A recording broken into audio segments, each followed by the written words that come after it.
Thank you, Mr. Chairman.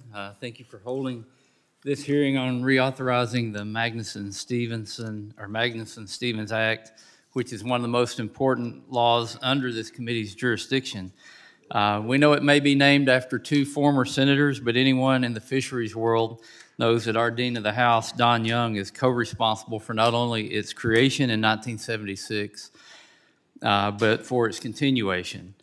It's only fitting that he is the acting subcommittee ranking member for this hearing. He is the true expert in this field, and we are honored to have him here captaining the boat on our side of the aisle. The MSA law we are looking at today has been reauthorized twice with the possibility for a third time. As Mr. Young referenced, our laws are not written in stone, and it's our duty to review them as needed.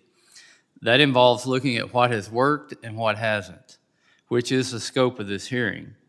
We will hear today that this landmark fisheries law has helped create world-class opportunities for commercial and recreational anglers alike. Jobs in our coastal areas and even landlocked communities in Arkansas, where boat construction flourishes thanks in part to recreational fishing in salt water, are the direct result of federal fisheries law. And in many cases, the seafood we enjoy on our dinner plates comes from American waters managed under the law before us. From some of the witness testimonies here today, it is evident that one of the reasons the law has been successful is that the MSA law empowered regional management that accounted for difference in fisheries, communities, dialogues, history, and the like. The regional councils are given national standards to adhere to, but have the ability to meet those standards using regional approaches.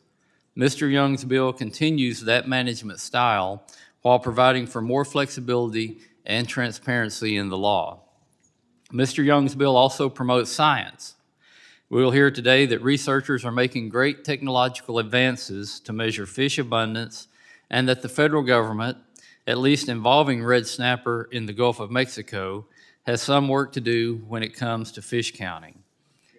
On the other hand, we will hear that Mr. Huffman's reauthorization bill goes a little bit in the opposite direction, and I hope we can work together to come up with a bill that recognizes these advances in science. And instead of empowering councils, I don't think we need a bill that restricts them and gives more power to the federal bureaucracy in Washington, D.C.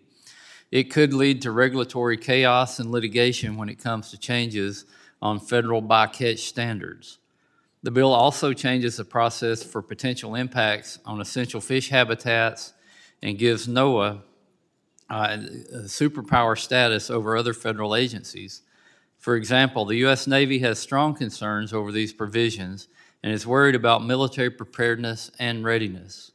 In addition, given President Biden's current supply chain crisis, enacting provisions which inhibit dredging or port development will make this situation even worse.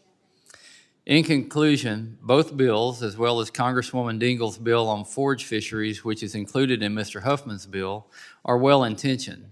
But we need to ensure that whatever this committee does after this hearing does not undermine what has worked for fishing communities. I again commend Mr. Young for his true leadership on this effort, and I look forward to today's testimony. I yield back.